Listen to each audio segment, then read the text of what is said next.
నాకు ఇప్పటికి ఆశ్చర్యం ఎలా ఒప్పించు అమ్మాయి చేత ఇవి ప్రమోట్ చేయించడం అన్నది. సినిమా అయిపోయింది, ఇప్పుడు ఏం లేదా? మీకు వేలు చూపించి వార్నింగ్ ఇవ్వటాలు, మీ ముందు అలా అసలు మీరు అమ్మాయిని చూసి కొద్దిగా అలా బెరుకుగా ఉండటాలు, ఇంకా అమ్మాయి కష్టమేలేమో అనే స్థితికి వచ్చింది. డ్రాప్ అయిపోదాం అనుకున్న టైంలో ఫోన్ చేసింది అమ్మాయి, అనిల్.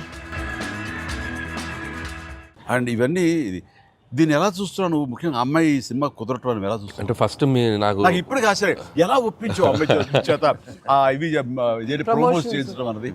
అంటే ఫస్ట్ చాలామంది ఆప్షన్స్ అనుకున్నప్పుడు సార్ నాకు మైండ్లో కొడతా ఉంది. మీకు వేలు చూపించి వార్నింగ్ ఇవ్వటాలు, మీ ముందు అలా అసలు మీరు అమ్మాయిని చూసి కొద్దిగా అలా బెరుకుగా ఉండటాలు, ఆ కటౌట్ ఎవరో ఒక పెద్ద కటౌట్ లేకపోతే ఇది వర్కౌట్ కాదు, టోటల్ సినిమా అంతా మిస్ఫైర్ అయ్యే అవకాశం ఉంది, ఎవరిని పెట్టినా కూడా అసలు ఆర్టిఫిషియల్గా ఉంటుంది అని నయనతారగానే ముందు సాహు గారికి థ్యాంక్స్ చెప్పాలి సార్. ఎందుకంటే ఆ ఛానల్ని ఎక్కువసేపు కదిపి ఇది చేశారు. తర్వాత సుస్మిత గారు అటు నుంచి నరుక్కొచ్చారు. వీళ్ళిద్దరు బ్యాక్ ఎండ్లో ఒక వర్క్ చేసి పెట్టారు. చేసి పెట్టాక నాకు ఫోన్లోకి టచ్లోకి వచ్చింది అమ్మాయి. కథ చెప్పాక ఫస్ట్ కథ బాగా ఎగ్జైట్ అయింది సార్. కథ బాగా ఎగ్జైట్ అయింది. ఎగ్జైట్ అయ్యాక చిన్న టెక్నికాలిటీస్ ఇష్యూస్ జరుగుతున్నాయి. ఇంకా అమ్మాయి కష్టమేలేమో అనే స్థితికి వచ్చింది. డ్రాప్ అయిపోదాం అనుకున్న టైంలో ఫోన్ చేసింది అమ్మాయి, Anil, I like the script, I want to do film with Chiranjeevi గారు అండ్ దట్ టు వెంకీ గారు also. There is like it's going to be very super project. ఎంత పడలాం, ఏం చేద్దాం ఇప్పుడు అంది. ఇది టెక్నికాలిటీస్ కొద్దిగా సెట్ అవ్వట్లేదే అంది. ఒక ఆప్షన్ ఉందండి, నువ్వేం చేస్తావు ఇప్పుడు నేను నో చెప్తే అంది. ఇప్పుడు నేను నో చెప్తే నువ్వేం చేస్తావు అంది. ఏముందండి, దృశ్యం సినిమా చూసారా మీరు, వెంకటేష్ గారిది? ఆ సినిమా చూసి పడుకుంటాను, నేను నయనతారకి కథ చెప్పలేదు, నేను నయనతారని కలవలేదు, అసలు ఆ పలానా డేట్ రోజు నేను నయనతారతో ఫోనే మాట్లాడలేదు అని చెప్పి పడుకునేది. కళ అనగానే అమ్మాయి గట్టిగా నవ్వింది.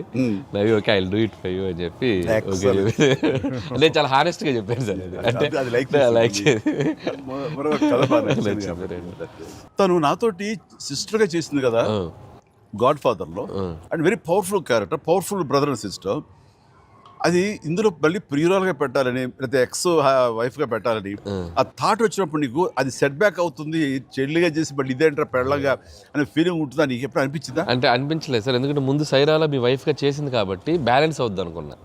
ఒకవేళ ఎవరైనా అడిగినా అక్కడ సైరా చూడవా వెళ్ళి అని మనం చెప్పొచ్చు కదా అని చెప్పి బ్యాలెన్స్కి ఒక సినిమా ఉంది కాబట్టి ధైర్యంగా వెళ్ళిపోయింది. కానీ ఇది కొత్తగా తెలుసా, ఇప్పుడు రమ్యకృష్ణ ఉంది, చక్రవర్తి అనే సినిమాలు నాకు చిల్లిగా చేస్తాయి, తర్వాత మళ్ళీ ముగ్గురు మనగారు ప్రియులు చేస్తారు. అలాగే రక్త సంబంధం అనే సినిమాలో రామారావు గారు సావిత్రి గారు అట్లా చెల్లిగా చేశారు. వాళ్ళు ఏ సినిమాకి ఆ సినిమాని సెపరేట్ యూనిట్ గా కథ కరెక్ట్ గా సెట్ అయిపోయి కరెక్ట్ ఉంటే అసలు వాళ్ళేమి సినిమా రన్నింగ్ అవుతుండగా పాజ్ ఇచ్చి అప్పట్లో చేశారు కదా మళ్ళీ ఇదేంటి అనుకోరు. So that's very good cycle. నిజంగా అన్ని రకాల ప్రేక్షకులకి, అన్ని వర్గాల వాళ్ళకి, అన్ని అంటే పెద్దవాళ్ళ నుంచి చిన్నవాళ్ళ వరకు ఆల్ జనరేషన్స్కి ఈ సినిమాకి ఇంత కనెక్ట్ అయ్యారు. ఇంత అద్భుతమైన విజయాన్ని షైన్ స్క్రీన్కి, గోల్డ్ బాక్స్కి, అట్లాగే అనిల్ రావుపూడికి తనకు సెంటిమెంట్ అనుకుంటే తను కొట్టేస్తారు, మనం ఉన్నా లేకపోయినా అది వేరే, అది పక్కన పెట్టండి.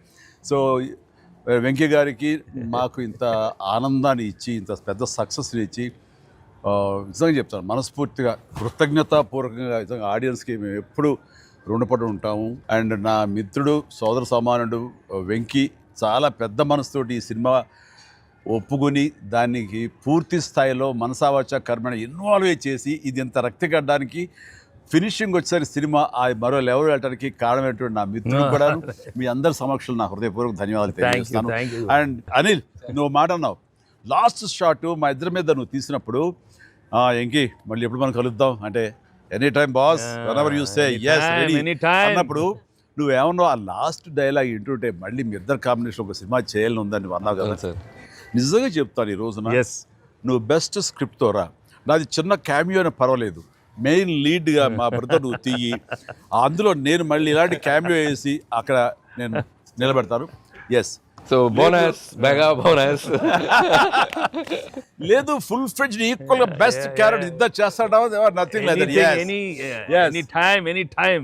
Thank you all. Very very happy Sankranti. మనస్ఫూర్తిగా మీ అందరికి థ్యాంక్స్ చెప్పుకుంటున్నాను. Thank you.